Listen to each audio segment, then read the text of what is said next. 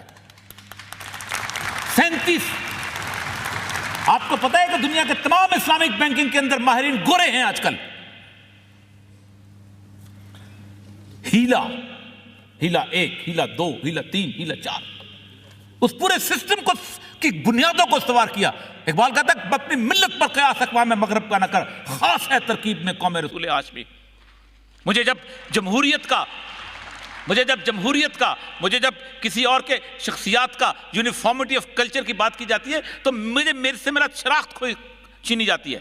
میں جب تک اپنے سربراہ کو وزیر اعظم کہتا رہوں گا، میں اس کا موازنہ چرچل کے ساتھ کروں گا، میں اس کا موازنہ اٹلی کے ساتھ کروں گا۔ جب تک اپنے صدر کو صدر کہتا رہوں گا، میں اس کا موازنہ آئزن ہاور کے ساتھ کروں گا، میں اس کا موازنہ ڈیگال کے ساتھ کروں گا۔ لیکن اگر اس قوم میں کھڑے ہو کے کوئی شخص اپنے سربراہ کو امیر المومنین کہنا شروع کر دے تو اس کا پہلا موازنہ جو ہے عمر بن خطاب سے ہوگا، علی المرتضیٰ سے ہوگا۔ جب تک ایک قوم اپنی ٹرمینالوجیز کے اندر زندہ رہنا نہیں سیکھے گی، اس وقت تک یہ آگے نہیں بڑھ سکتی۔ ہم کتنی آسانی سے ایک دوسرے کو آئی لو یو کہہ دیتے ہیں، اس لیے کہ ہمیں اس کا احساس نہیں ہوتا۔ لیکن اگر کسی لڑکی کو یہ کہنا پڑ جائے کہ میں تم سے عشق کرتا ہوں یا کرتی ہوں تو اس کے ماتھے پہ 10 دفعہ پسینہ آ جائے گا۔ یہ ٹرمینالوجیز کا فرق ہے جس کے اندر زندہ رکھا جاتا ہے۔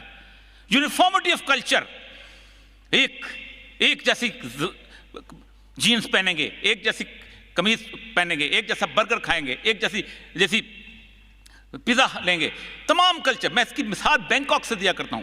امریکہ جہاں گیا ہے اس نے اس ملک کو کعبہ خانہ بنا کے چھوڑا ہے۔ 6 لاکھ طوائفیں ہیں وہاں پر اس وقت بینکاک کے شہر کے اندر۔ کیا کرتی ہیں؟ کسی سے $100 لیا، صبح اٹھے، نائکی کے شوز پہنے، YSL کی جینز لی، لپسٹک لی، نائکی کی جینز لی، شرٹ لیا اور پیزا کھایا اور رات کو تھکن لے کے اپنے گھر واپس چلی گئی۔ حلال، ابھی مقرر صاحب نے بڑی مزدار بات کی کہ حلال، میں حیران ہوتا ہوں کہ حلال جو ہے وہ اس جیسے حلال کی سرٹیفکیشن ہوتی ہے۔ کارپوریٹ کلچر کرتا کیا ہے؟ ایمسٹرڈیم جائیں، ایمسٹرڈیم میں دنیا کا سب سے بڑا طوائفوں کا گڑھ ہے جہاں دنیا بھر سے طوائفیں لائی جاتی ہیں۔ وہاں 2 گلیاں ایسی جس کے اوپر لکھا جاتا ہے جہاں حلال طوائفیں میسر ہیں، جنہوں نے زندگی بھر کبھی سور نہیں کھایا، جو شراب نہیں پیتی۔ Is this the concept؟ داڑھی آدھا انچ چھوٹا نہیں رہنے دیتے ہو، ٹخنوں سے شلوار جو ہے وہ نیچے ہو جائے تو ان پہ سوٹیاں مارتے ہو، لیکن جب ربا کا مسئلہ آتا ہے تو کہتے ہیں ہم نے آہستہ آہستہ کرنا ہے۔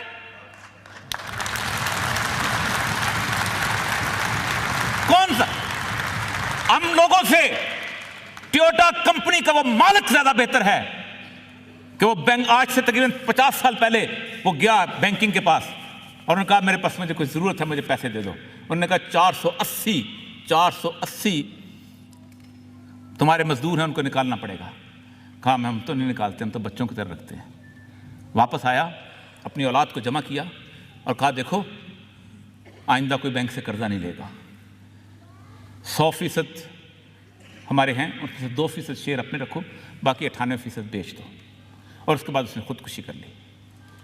اس وقت دنیا کی بگیسٹ آٹوموبائل کمپنی 1 روپیہ بھی کسی بینک سے قرضہ نہیں لیتی اور وہ اپنا مال چلا رہی ہے۔ اور اس کے بعد اس کی اتنی وسعت دی اللہ نے کاروبار میں، مسلمان نہیں ہے لیکن اس کو پتا تھا یہ سود کا نظام کی صورتحال کیا ہے، اتنی وسعت دی اس کو کاروبار کہ دنیا کی بگیسٹ آٹوموبائل کمپنی اس لیول کی تھی کہ 1998 کے اندر اس کی ایک گاڑی میں چھوٹا سا نقص پیدا ہو گیا تھا، انہوں نے پوری دنیا سے گاڑیاں واپس منگوا لی تھی اور کہا تھا ہم نقص کے ساتھ چیزیں نہیں بیچتے۔ ہمارے اندر کمیونسٹ سے زیادہ جرأت، دہریے تھے کمیونسٹ۔ 1917 میں جب لینن انقلاب لے کے آیا تو اس نے کہا تھا یہ سود یہ ہم نہیں چلائیں گے، there will be no bank in Soviet Union۔ ہم سے تو زیادہ ان کے اندر طاقت ایمانی تھی۔ اور مجھے سمجھ نہیں آتی کہ اس ملک کے ارباب اختیار کی جو حلف